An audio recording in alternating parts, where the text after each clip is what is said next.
मैं ऐसे हवा में बात नहीं करती। ये खुद भी मार खाएगी, मुझे भी मार खिलवाएगी, क्योंकि हर कोई इतना कंफर्टेबल नहीं है। मैं मेल बैशिंग नहीं कर रही यहाँ कुछ महिला मुक्ति का मोर्चा नहीं उठा रही मैं। कुछ भी अगर मैं ऐसा बोल दूँ तो लोग गुस्सा हो सकते हैं, नाराज़ हो सकते हैं।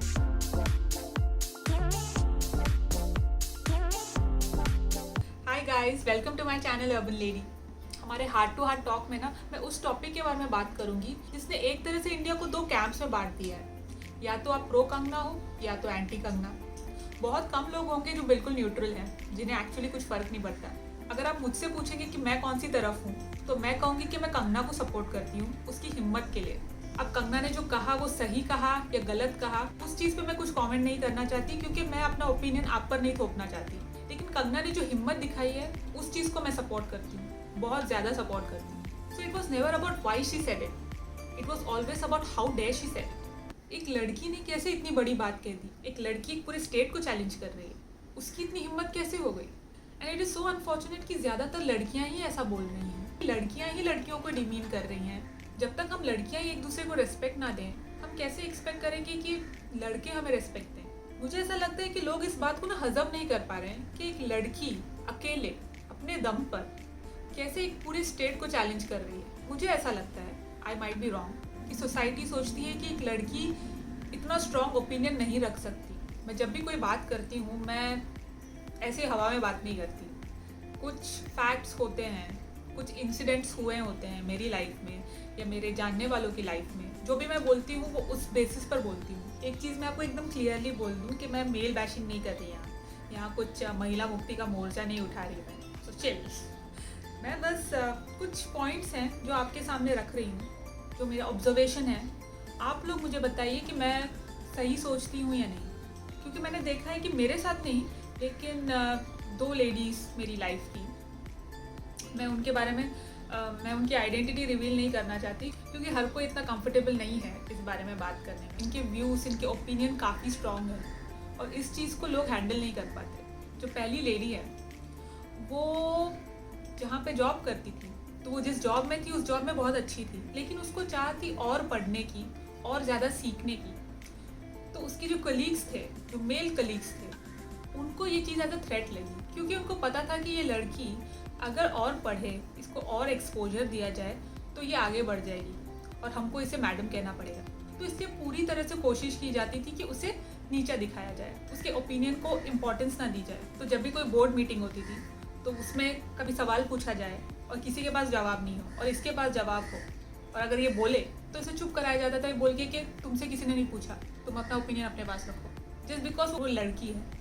और उसने मुझे बताया था कि ऐसे भी हुआ था कि उसके बॉस ने उससे कहा था कि मैं तुम्हें सपोर्ट करूँगा, तुम्हें जो सीखना है मैं ट्रेन करूँगा वगैरह। लेकिन अगले दिन वो बिल्कुल पलट गए, क्योंकि किसी ने उनके कान भर दिए थे कि इस लड़की को तो कुछ नहीं आता है, मत करो, टाइम वेस्ट मत करो इसके ऊपर। और अगले दिन वो बिल्कुल पलट गए। ये उसके पिछले जॉब की बात कर रही हूँ, अभी तो इस जॉब में वो काफ़ी खुश है।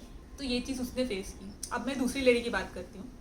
वो बहुत ही मुँहफट है, उसे जो गलत लगेगा वो मुंह पे बोल देगी। फिर तुम कोई भी हो, तुम कोई लुक्खे से कोई लड़के हो या तुम पहलवान हो, वो कोई भी हो, वो बोल देगी। तो मुझे हमेशा डर लगता था उसके साथ ट्रैवल करने में कि ये खुद भी मार खाएगी, मुझे भी मार खिलवाएगी। लेकिन एक इंसिडेंट बता सकती हूँ कि हम उसके घर जा रहे थे, हमने कैब बुक की थी और उसको मोशन सिकनेस है, तो वो पीछे बैठ नहीं सकती, पीछे की सीट में वो बैठ नहीं सकती। तो मैं पीछे बैठी थी और वो ड्राइवर के साथ में आगे बैठ गई। तो जैसे ही वो आगे बैठी, ड्राइवर ने उसे बहुत ही अजीब सा लुक दिया कि तुम क्यों आगे बैठ रही हो। तो आप यूजुअली देखते हैं कि टैक्सी में जब भी आप ट्रैवल करते हैं तो मर्द जो है वो आगे बैठता है, लेडीज़ जो है वो पीछे बैठती हैं। तो वो देख रहा था कि पीछे जगह है लेकिन ये फिर भी आगे क्यों बैठी। उसके चेहरे पे वो एक्सप्रेशन था। चलो वो तो हो गया। उसके बाद तो हम उसके घर ही जा रहे थे, तो ऑब्वियसली उसे अपने घर का रास्ता पता है। तो उसने कैब ड्राइवर को बोला कि आप राइट से मत लीजिए, आप लेफ्ट से ले लीजिए, आपको ट्रैफिक नहीं मिलेगा, शॉर्टकट है, हम जल्दी पहुंच जाएंगे। तो जो कैब ड्राइवर था वो ऑलरेडी थोड़ा चिढ़ा हुआ था। तो जब उसने ऐसा कहा तो वो तो मानने के लिए तैयार नहीं था। उसको लग रहा था कि ये लड़की है, इसको क्या मालूम रास्ते का। तो इसने कहा कि यार मैं रोज़ जाती हूँ, मुझे पता है। मानने को ही तैयार नहीं था। तो झगड़ा करके ऑब्वियसली उसको मानना ही पड़ा। एक और किस्सा मैं आपको बताती हूँ।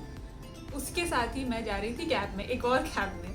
अगेन वो आगे की सीट में बैठी थी और हम बातें कर रहे हैं, एक्साइट होके कुछ बात हो रही थी, हम बहुत जोर से बातें कर रहे थे। तो वो बंदा जो था ड्राइवर, वो चिढ़ गया, उसने डांट लगा दी और उसने बोला कि इतने जोर से क्यों बात कर रहे हो, मेरे कान में दर्द हो रहा है। तो हम एक्चुअली कुछ सेकंड्स के लिए हम शॉक्ड थे। ये बात और है कि उस ड्राइवर को उसने बिल्कुल सीधा कर दिया था। तो आप समझने की कोशिश कर रहे हैं कि लोगों का माइंडसेट ऐसा है कि लड़कियां हैं तो इनकी आवाज़ कम होनी चाहिए। औरतों से, लड़कियों से ये एक्सपेक्ट नहीं किया जाता कि आप चिल्ला कर बात करो।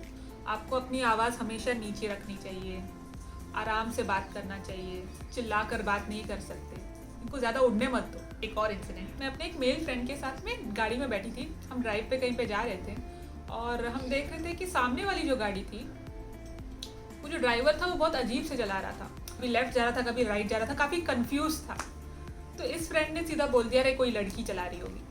लेकिन जब हमने उस गाड़ी को ओवरटेक किया, हमने देखा कि एक अंकल चला रहे थे।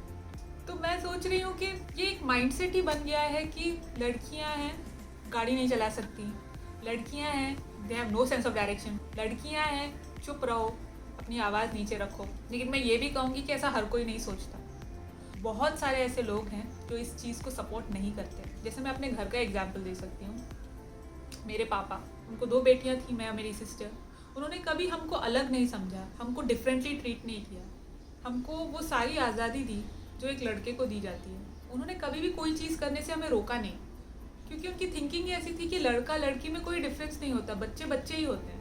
तो उन्होंने कभी ऐसा सोचा नहीं कि मैं पावरफुल हूँ तो मैं तुमको परमिशन दे रहा हूँ, ऐसा कभी नहीं था। उनकी सोच ऐसी थी कि मैं कौन होता तुम्हें अलाउ करने वाला, तुम ये डिजर्व करती हो, तुम्हारा राइट है ये। कोई भी नई चीज़ करने से पहले वो मेरी मम्मी और हम दोनों सिस्टर्स को कंसल्ट करते थे, हमारा ओपिनियन लेते थे कि मैं ऐसा सोच रहा हूँ करने का, तुम लोगों को क्या लगता है, क्या करना चाहिए, तुम्हारा क्या ओपिनियन है। तो उनके जाने के बाद मुझे ये बात रियलाइज़ हुई है कि वो ट्रू सेंस में एक फेमिनिस्ट थे। तो मैं ऐसा नहीं बोल रही कि सारे मर्द गलत हैं, अंडरस्टैंडिंग लोग भी हैं, मेरे घर में मैंने देखा है। So coming back to Kangana, मैं यही कहूँगी कि मुझे कंगना का जो स्पिरिट है, जो उसकी हिम्मत है, उसकी मैं फ़ैन हूँ।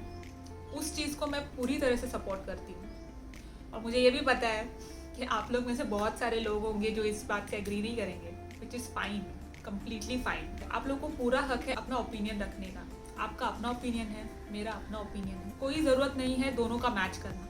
तो ये एक टॉपिक था जिसके बारे में मैं बहुत टाइम से बात करना चाहती थी, लेकिन मैं सोच रही थी कि पता नहीं लोगों को ये पसंद आएगा या नहीं आएगा। इस टॉपिक को लेकर लोग बहुत इमोशनल हैं अभी इस वक्त, तो कुछ भी अगर मैं ऐसा बोल दूँ तो लोग गुस्सा हो सकते हैं, नाराज़ हो सकते हैं।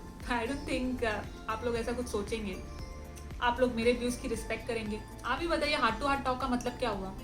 दिल से दिल तक बात पहुँचाना। तो मेरे दिल में जो बात थी वो मैंने कही, आपके दिल में क्या है वो मुझे बताइएगा कमेंट सेक्शन में। और तब तक के लिए बाय। अगर आप पहली बार इस चैनल पर आए हैं तो मेरे चैनल अर्बन लेडी को प्लीज़ सब्सक्राइब कीजिए और बेल आइकन प्रेस करना मत भूलना, ताकि जब भी मेरा कोई भी नया वीडियो आए सबसे पहले आपको पता चल जाए।